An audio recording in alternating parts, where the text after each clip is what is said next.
down here came on blaring. Hold on, what was that? Did you hear it then? I heard it. Oh, You didn't want to say it.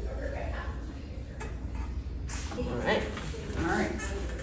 So, let's tell your stories. Okay. In the beginning, whatever you in the beginning, when I first heard it was haunted or whatnot, the building was vacant. Okay. A gentleman from Lake Forest, Illinois owned it, and my oldest son was the caretaker, pretty much. He helped like remodel upstairs.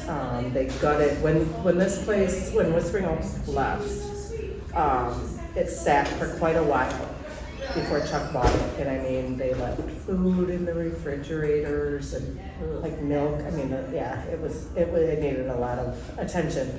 So I owned a restaurant in Kenosha. I'm trying to think how we met up with Chuck. Oh, you know what? We saw cars in the parking lot one day coming home from work, and we just stopped. Like, oh, did it finally sell? Blah, blah, blah. Told him who I was, and he's like, you know, can I have your number? Like, if I ever need anything. And that's how he met my son. And then my son just he was young at that time, he was probably 17, 18, I would think, still in high school. So he kind of became the caretaker. So the first stories are his stories, basically. And so he'd be here, he'd work at Twisted sometimes till midnight, 1 o'clock, come here and, you know, demolish, you know, if they were gutting the bathroom, they had a dumpster, they would just literally throw things out the top window into the dumpster, TV, whatever. And the one that really sticks out in my head was a kid from up the road had broken in here and stole some liquor. They left the liquor, everything. So they caught him because he left his cell phone on the bar. But Chuck was kind of mad, so he nailed every door and window shut in this place except that door. So Tyler come in. The one time he was upstairs, it was about 2 o'clock in the morning from what I remember. He had, you know, working, whatever, and the music down here. Well, he's upstairs, the music comes on, just blasting. And he was like, we already knew about somehow it being haunted or whatever. And he was like, oh, screw this. He said, I left the lights on, I left my tools, I come flying down the stairs, that's the only door. He grabs the door handle and the door handle comes off. Oh, no.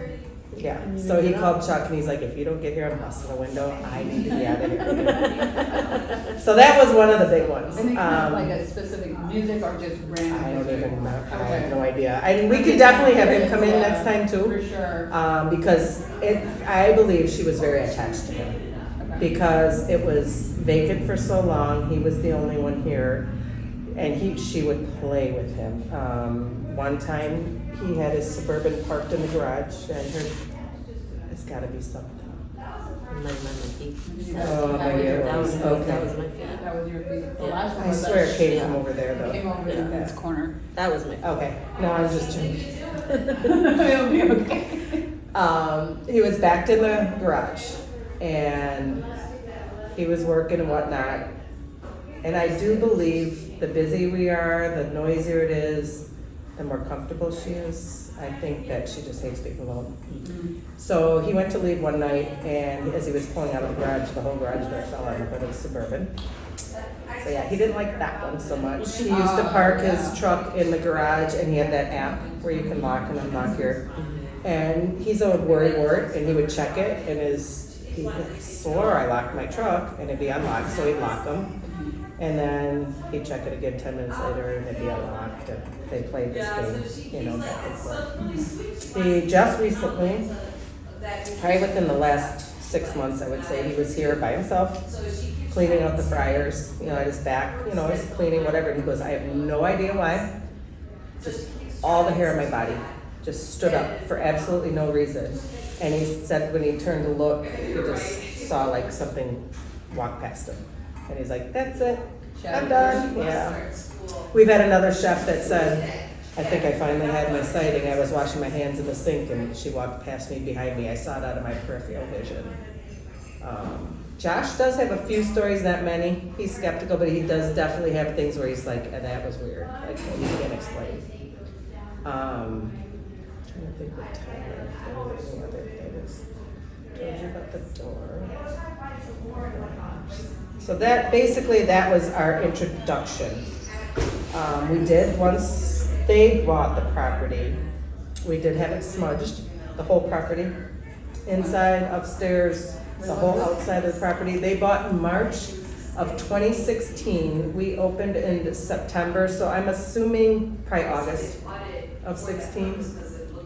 And then our very first chef did live in the apartment upstairs, and it was a very negative situation. And when we did get her out, which would have been, she made it a year. She was let go in February, but she was up there, I think, till like April, May. We had them come back and smudge again, just to get rid of the negativity.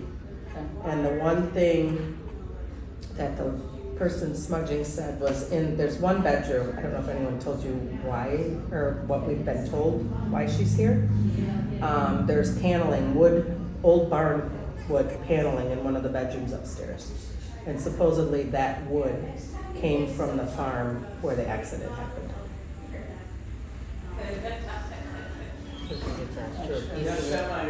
That's what we've been told. And in that room, when it was being smudged, I don't know if you're familiar with that, I'm really not, but from what she told me, it'll circle, circle, circle until it's ready, and then it'll dissipate. It just circled and circled and circled for an hour, and then it would finally start breaking up, and it took a very long time. Can you let us know, now tell us the story of the little girl and how she passed? Yep, supposedly it was on a farm somewhere here in Wisconsin. It was a plowing accident. Her dad was plowing the fields, and her yellow dog got out, and she was looking for her dog. No one realized she was out in the fields. So when we first opened in September of 16, in August of 16, I was fostering a dog. She likes to be told her story. That's what it is. I was fostering a yellow lab, and I had to put him down right before we opened, unexpectedly. He lost a lot of weight because he was up north with us swimming and playing, and I don't know if the weight was keeping it at bay or what, but he had spinal cancer. So we did put him down, and my daughter bought me that little yellow dog up there. And there was a period of time where she was very active, and she's never been malicious, never been, she just likes, and she likes to be acknowledged. I really do believe that. So I brought in, we call him Javelin because that was my dog's name. We brought in Jab for her, and we let little kids take him to the tables and have dinner with them and that, and he's just kind of our little mascot. But that's basically all we know about her. I think the first lady, we did have a server here whose mom is into the tarot cards and that kind of stuff too, and we had her out one time, and I think she's the one who told us her name was Martha. I'm not sure though, but we have been told her name is Martha. Now, do you feel when you leave here, she may be attached to you? Your bartender, when she was telling me the experiences she I think because of my son. that she leaves with you. Well, and then... she really believes that now because this menu, it's only happened on this menu. For some reason, every once in a while, there's one button. I enter all of the stuff in the computer, our back of the house. So if I enter, a cocktail, I route it to the bar printer. If I enter an entree, I route it to the kitchen printer. I can check and see where these things are routed. The last few Sundays, up until last Sunday, if anybody rang in almond pancakes, it would print in the kitchen and at the bar. Just that item.